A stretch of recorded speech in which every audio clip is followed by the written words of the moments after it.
Good morning.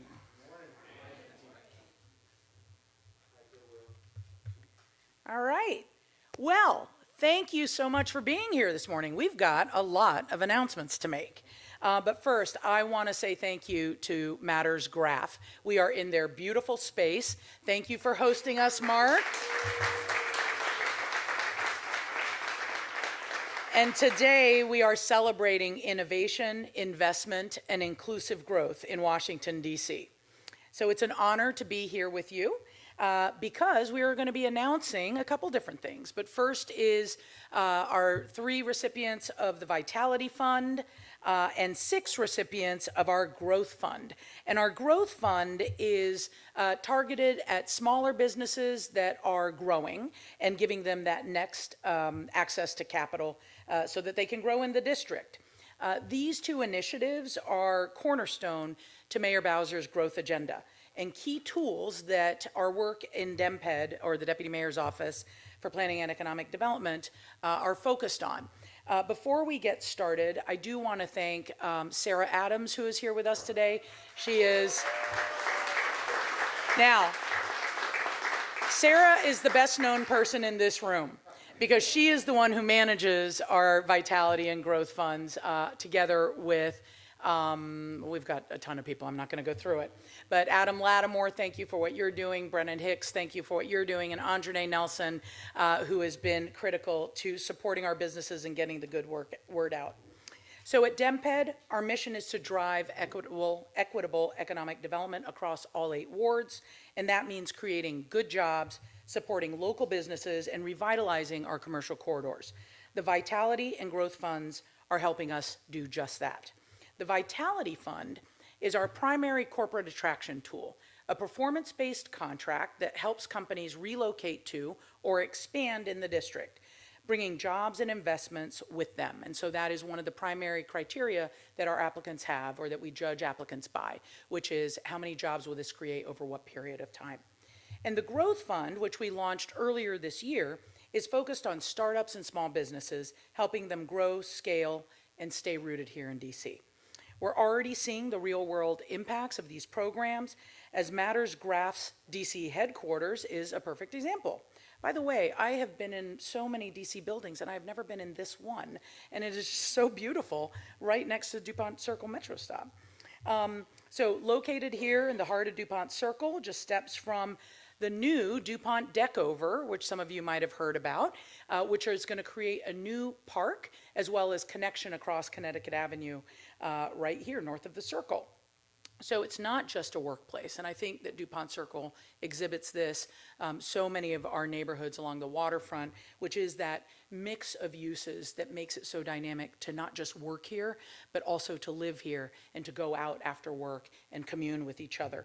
That is what we're looking to do all over downtown. This is how we breathe new life into our downtown and create places where people want to connect and thrive. So our work is more than just about numbers. It's about building a city where businesses of all sizes and all backgrounds can succeed, and where residents can see and feel the benefits of growth in their own community. Later today, Mayor Bowser will also share her plan to reintroduce key pieces of legislation that supports this vision, from streamlining development processes so that we can get more development going, to expanding opportunities for entrepreneurs and small businesses. So thank you again to Matters Graph for hosting us, and thank you all, our partners, our awardees, and our stakeholders who are helping us build a stronger, more inclusive, and more competitive Washington, D.C. With that, I'd like to introduce Edwige Suge, founder and CEO of ITS Cybersecurity.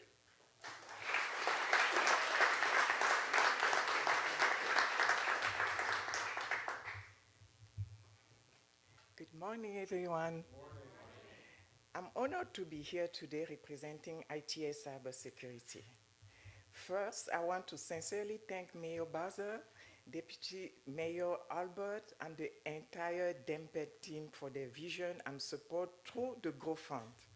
Our journey in DC began with the Washington DC Global Soft Landing Program, which provided us with the foundation and confidence to relocate and establish our headquarters located at Studio by Tishman and Speyer in the Golden Triangle neighborhood.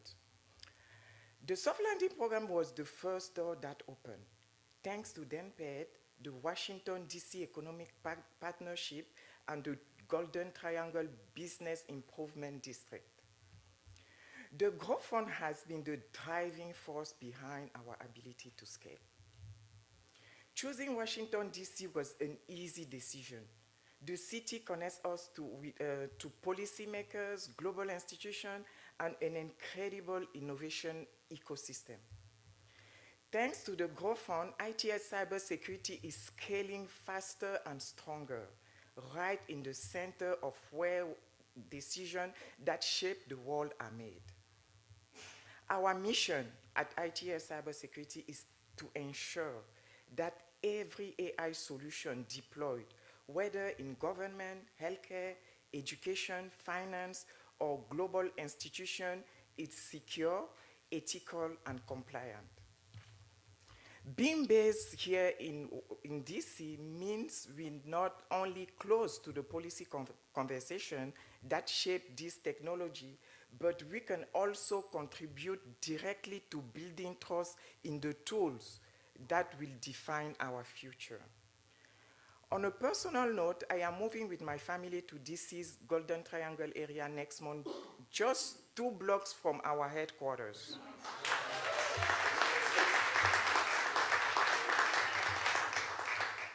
So I find DC to be both globally connected and deeply community-driven.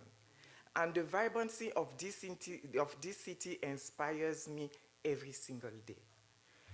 To other entrepreneurs considering where to grow, I will say this.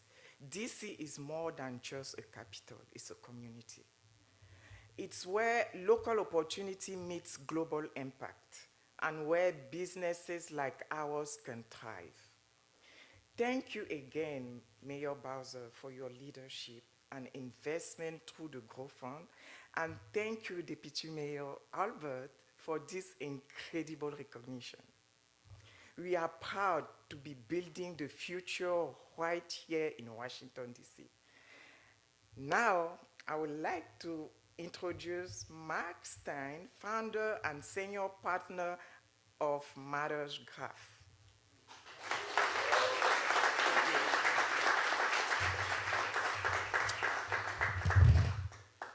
Thank you.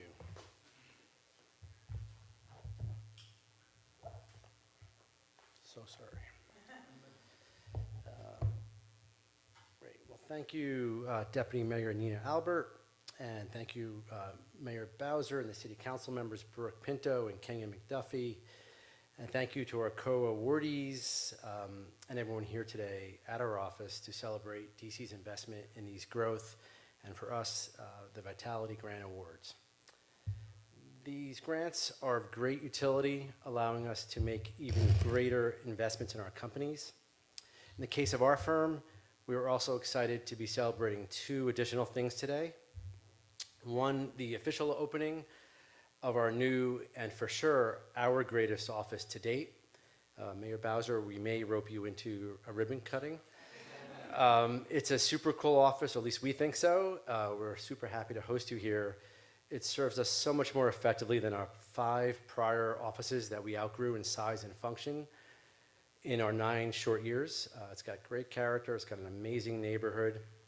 And then by entire coincidence today, we're also unveiling, after a year's worth of planning, a brand new name for our firm, a new logo, new colors, new website.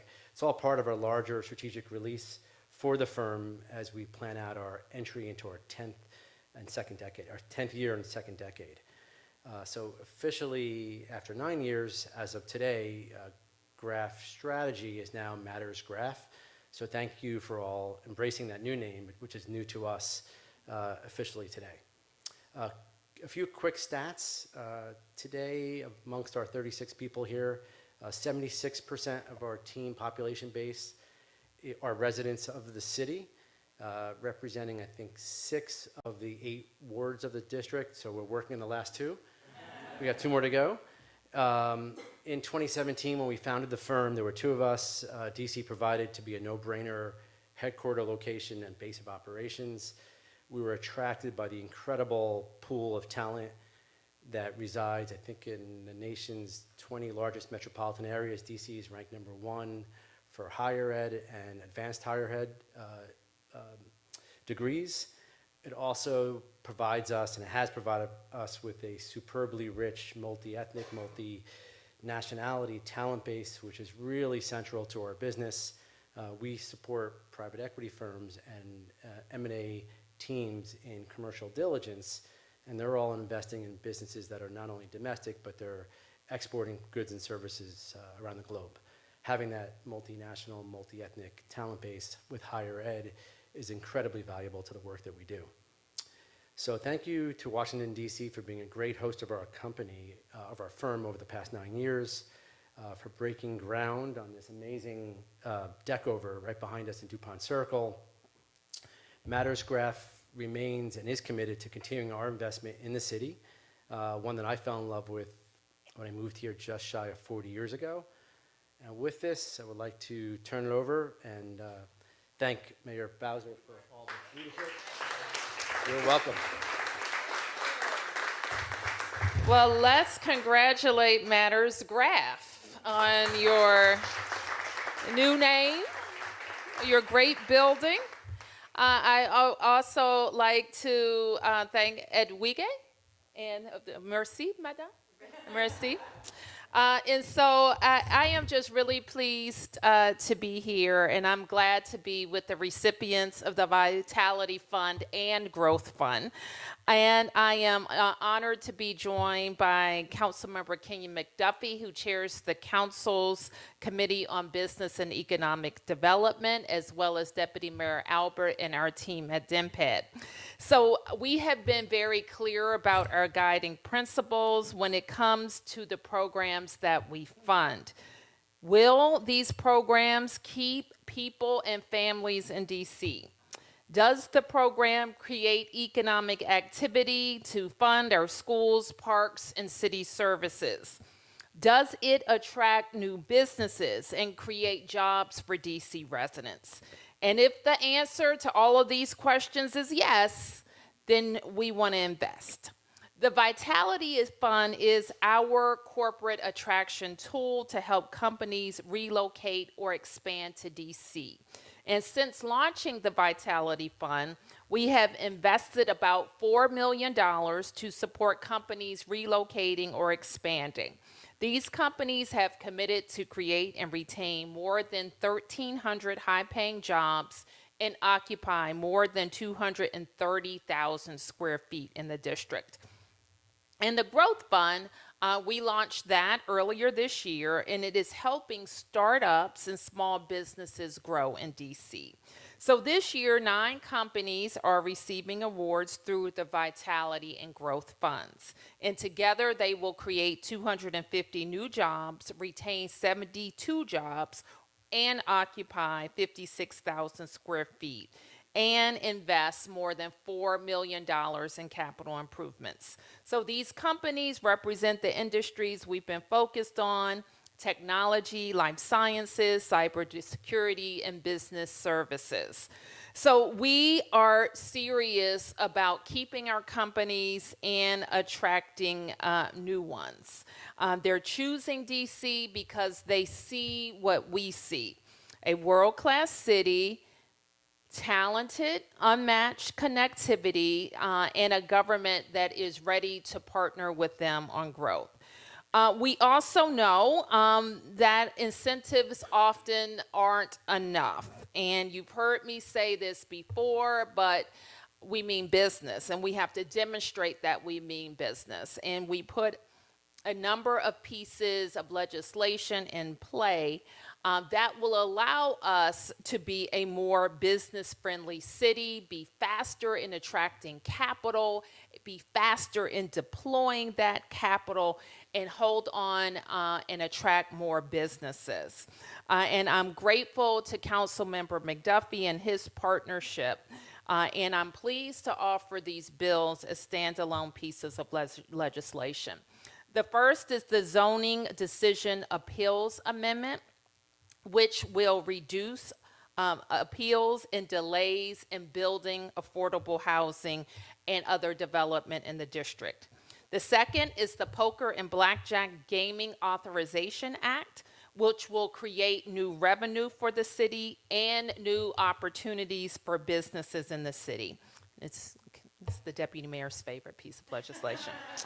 The Transfer and Recordation Tax Appeals Amendment Act will fix problems that make it harder to invest in commercial properties in the district. And the Vending Compliance and Modernization Amendment Act will expand opportunities for small businesses, legal ones, while addressing illegal vending. So I am also proud that other aspects of our growth agenda advanced in the budget approved by the council a few weeks ago. The budget invests $52 million for early stage DC-based tech companies and $2.4 million for tech startup companies, as well as $5 million for the Vitality Fund to ensure that this fund can continue to do the great work that we're celebrating today. Together, these investments and much needed legislative changes send a clear message. DC is open for business. Are you with me? DC is open for business. So we are investing in our future. We're ready to go. And it's so important, especially now with the changing footprint of the federal government, that we are creating good paying jobs for DC residents. And we are just delighted to have great partners in this work in the economic partnership. And Derek Ford is here, who leads the partnership, and Chinyeri Hubbard, who leads the DC Chamber. Thank you for all that you do, as well as our partners in the bid, including Golden Triangle and Downtown Bid, who I know are also represented here today. So thank you and congratulations to these great businesses. We're looking forward to your growing, just like this great story that we've heard from Matters Graph. And now I would like to invite Councilmember McDuffie to the podium.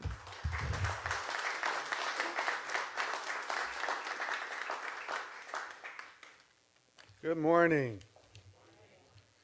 I'm Councilmember Kenya McDuffie, at-large councilmember and chair of the Council's Committee on Business and Economic Development, and it is indeed an honor to be with you all today to join Mayor Bowser and Deputy Mayor Nina Albert and so many of our partners in the business and community, including Derek Ford and Chinyeri Hubbard. I think I saw Aisha Bond here earlier as well, and all of our partners from our various business improvement districts, including Golden Triangle, as we announce the newest recipients of the Vitality Fund and the Growth Fund.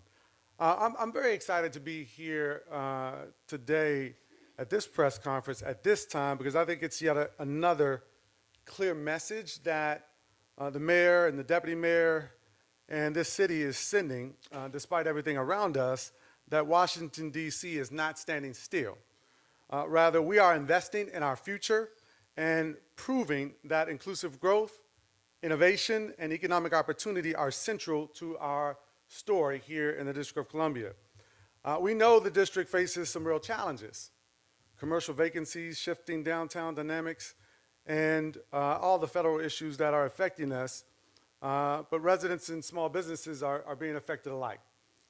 But what today's announcement shows is that we're also seizing opportunities supporting companies that are growing in our neighborhoods, attracting new firms to our city, and generating jobs and tax base that allow us to invest back into our communities. With more than $1.5 million awarded today, we're catalyzing 250 new jobs, retaining 72 jobs, and leveraging $4 million of private investment. These businesses will bring energy to more than 56,000 square feet of a commercial space, and importantly, they will create pathways into the middle class for DC residents. From AI and cybersecurity to life sciences, design, and renewable energy, today's awardees represent the future of DC's economy.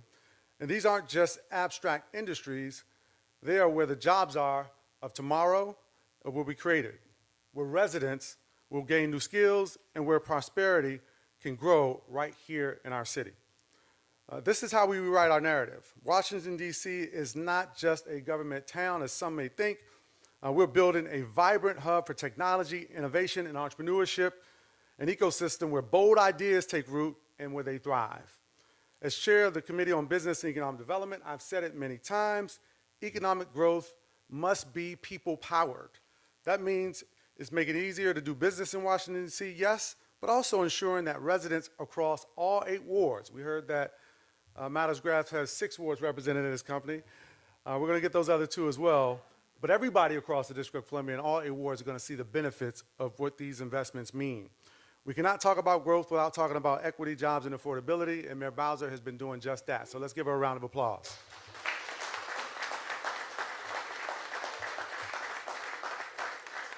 The mayor's announcement and plan to reintroduce legislation that streamlines development and strengthens inclusive growth is a critical step forward. I look forward to reviewing that legislation. On the council, I'm committed to advancing a growth fund agenda this fall, and it keeps businesses moving, creates space for innovation, and ensures residents have access to the training and education needed to seize these new opportunities. I want to thank Mayor Bowser for her leadership. I want to thank all of our agency partnerships. all of our agency partners for the execution on this vision, and today's awardees for betting on DC. Your decision to expand, relocate, and invest here strengthens our entire city. Together, we're proving that Washington, D.C. is open for business. We're building a city that leads innovation, creates real pathways to prosperity, and grows with purpose. The future is bright in Washington, D.C. Let's keep the momentum going. Let's keep the momentum going, and I want to congratulate all the awardees today. Let's give them a round of applause.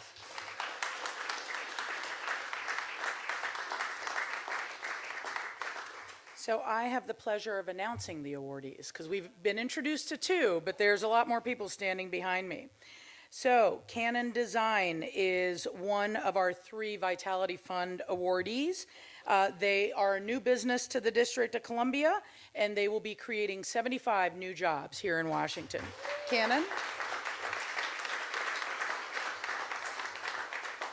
Matters Graph, who you met earlier. Mark, congratulations again for your business expansion. And Solar Solution is also a company that we know and is expanding and will be adding 54 new jobs. So those are our 3 Vitality Fund recipients. Now for our Growth Fund awardees, I'm just going to read them down because they, in total, are receiving just over $500,000, but they are creating 91 new jobs from these 6 companies. So Agrology, PBC, is a technology and AI company. Current Surgical is a life sciences company. Epimoni Pharma is a life sciences company. Equinox Outsourced Services is a consulting and business services firm. ITS Cybersecurity is a technology and cybersecurity company. And last but not least is Strat, communications and design company. So congratulations to all of our Growth Fund awardees. We're going to take this moment to take a few photos, and then we'll come back for press Q&A. I would like to first invite Mayor, Council Member, and our Vitality Fund awardees to come take a photo first.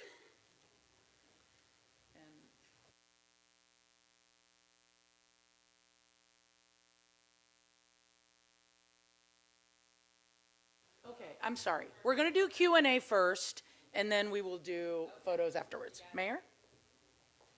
All right, any questions? Yes.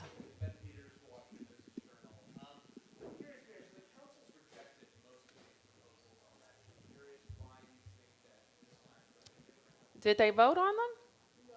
Then that's not rejecting them. That's punting on them, which is almost as bad.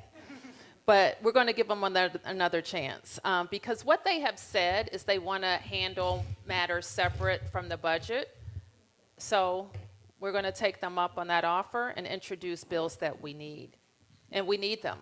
If we're talking about reclaiming our place and being #1 in affordable housing, this is something I've been working on for many years.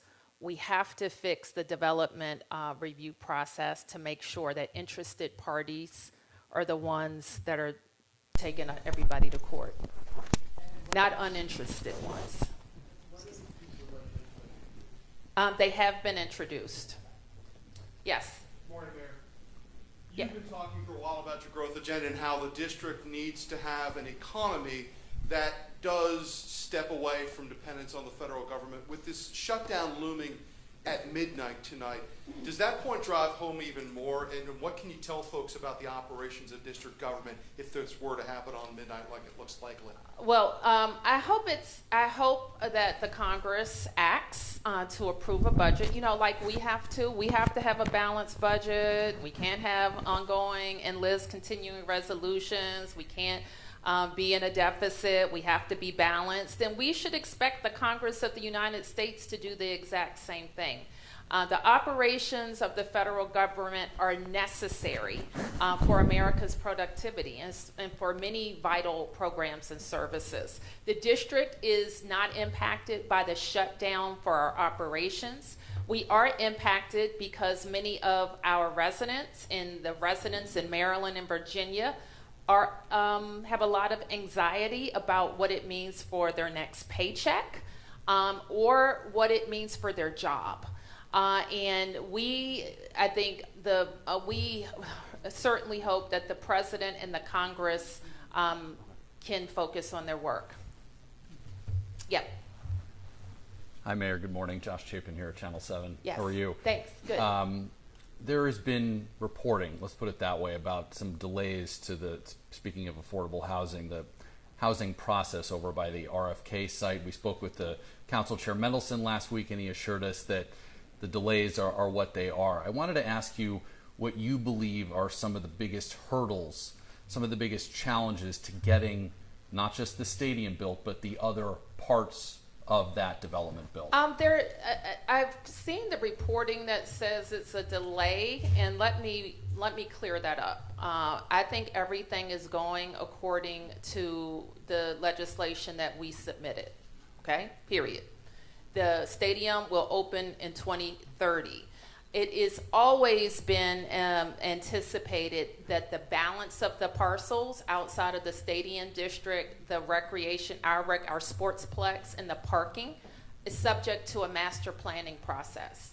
The council had the idea, which is a good one, and I support it, that the balance of the parcels outside of the stadium and the parking parcels could also be exempt from zoning. And I think that the legal view is that it can't be exempt from zoning. And since it can't be exempt from zoning, it will follow the regular process. That is not a delay. That's the regular process. Could you speak to the other hurdles, though, just like what you think are the biggest challenges to making sure that timeline is what it is? I mean, I think the best way for us to execute aggressively is to do what we've done, and that's attract a partner who's bringing $2.7 billion. Okay. When you have that, you're not waiting for a partner. You're not saying, hey, look at us. Can you bring us $2.7 billion? So I think that we have done the best thing that we can do. And also we're grateful to the council for getting a vote now so that master planning process, the economic process, Deputy Mayor and her team are already starting that. And so getting all of those ducks in a row is important. I shouldn't say, and nobody should think, that developing that much land is easy or fast. It's not how it goes. But it helps when you already have a lot of money that's coming to the site, and you're going to deliver on a schedule the biggest anchor for the rest of the development. So I think we've done all that we can do to get this going really quickly. The other thing that's been important is we've already done a lot of community engagement, right? And so that is one of the biggest pieces of the master planning process. The community has been engaged with where the housing is going to go, with where the parking is going to go, with how the transportation is going to work. And the zoning process is more formalized, but a lot of that legwork has been done. Thank you. Yes. On the poker and blackjack proposal. I'm interested if your administration has done any revenue projections on how much money this could bring in annually, and would it have any dedicated purpose? I think, and I'll ask the deputy mayor to talk a little bit about that. The ideas are so novel that we did not get, the CFO, I don't think, gave us an estimate on revenues as yet. So we'll continue to build that out. You have anything else to say about that? So the revenue projections really depend on how many events we host. And so we're still sort of formulating what the program would be. But even if we just had one or two marquee, national, tournaments here, that is another attraction that brings both national, international visitors to DC, which is always the platform that we've wanted to create for our entertainment ecosystem. Okay. Anything else? Yes. Mayor, just two quick questions. Yep. One on the shutdown. Sure. It coincides with the timing of the Doge retirees, about to take their buyouts or their retirement, which could put the two things could put added pressure on DC's unemployment claims. And I'm just wondering if you're bracing for that, or what you're telling people who work in the district, who might find themselves either because of mass layoffs due to the shutdown or the end of the Doge buyout period, putting pressures on DC's unemployment. Well, the Doge buyouts that you referred to have already been factored in for many months in both our June estimate and our September estimate. So those impacts, I think, are expected. And then if I could ask on a second topic, a DC police sergeant was arrested last night after fleeing from officers, injuring at least one federal agent. There were several felons in the car with him and a lot of high-capacity firearms and ammunition. He's been charged with everything from assaulting a law enforcement officer to gun charges. I'm just wondering about what, if anything, you can tell us about this and your thoughts about this arrest. I can't tell you anything, but if we have, we're going to watch the process very closely. We don't want anybody working for us, especially in that capacity, if they're engaging in that type of behavior. Yeah. Mayor, quick question on the job matching that goes on. You've talked about the need to develop DC, again, as a non-government town, and Kenya McDuffie, the council member, did too. What kind of job matching are companies that are coming to DC looking for, and do you have some examples? Yes, from that's a great question. And let me just say this: while we're diversifying our economy and we're attracting private sector jobs, which have been the highest growth jobs for a number of years in the district, we are the proud host of the federal government. We think federal agencies should be headquartered here. We think residents who have been let go in all of these processes need to be rehired where those jobs are still necessary. And we are very focused in letting the federal government know exactly that. But Deputy Mayor and her team are obviously focused on the high growth and high demand areas that pay well, because those are the jobs we want to attract to the district. Let me ask Deputy Mayor to say a little more. So the DC Comeback Plan in 2023 identified the opportunity to grow the DC economy by about 35,000 jobs from these high growth sectors and diversifying our economy. That was prior to all the changes in the federal workforce. So it looks like we could have, very similar growth, of course, provided the economic conditions are right for that, to absorb losses. In terms of transitioning folks, this whole region is actually focused on providing skill transfer, certifications, accreditations, bringing up and making much more visible what jobs in the private sector are available, or even government to government jobs. And so we are working together as a region to make sure that the federal workforce if they so desire, and we hope that they stay in DC and in the DC region because of the beauty that we have here, the variety of housing, and all the other things that you've heard that reasons for businesses to locate here. But we are focused on all of that and making sure, again, that if somebody has had a job in the federal government, Mayor, and they want to seek employment in a new position, that they have that path to understanding what it would take for them to transfer. But that knowledge and skill set, communications, project management, budget management, those are all skills that are highly desirable in any sector of the economy. Okay, thank you, everybody. You have one last? Okay. Okay. So the Bottle Bill is having a hearing for the DC Council tomorrow. It's been quite a spirited campaign already from both supporters and those in opposition to the bill. Where do you fall on it? I don't support it. It's bad for business. Can you elaborate? That's all I need to say. Hold on. Yep.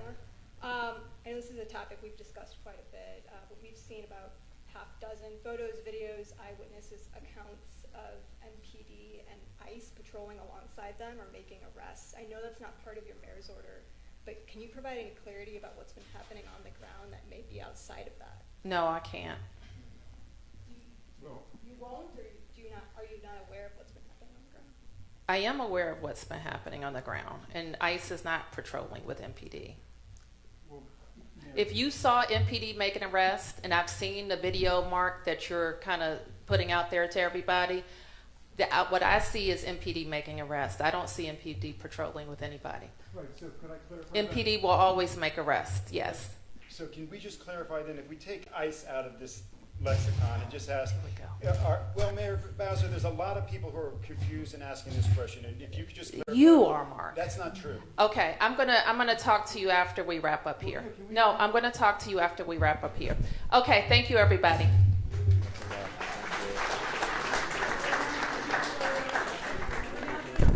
Vitality Fund grant awardees come first.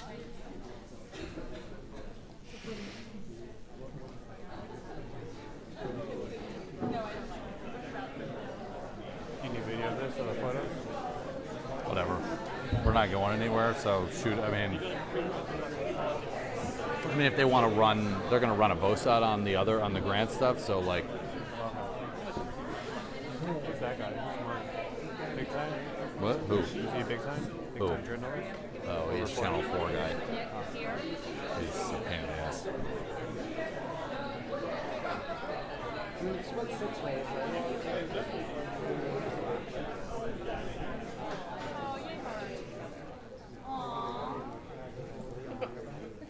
Mark.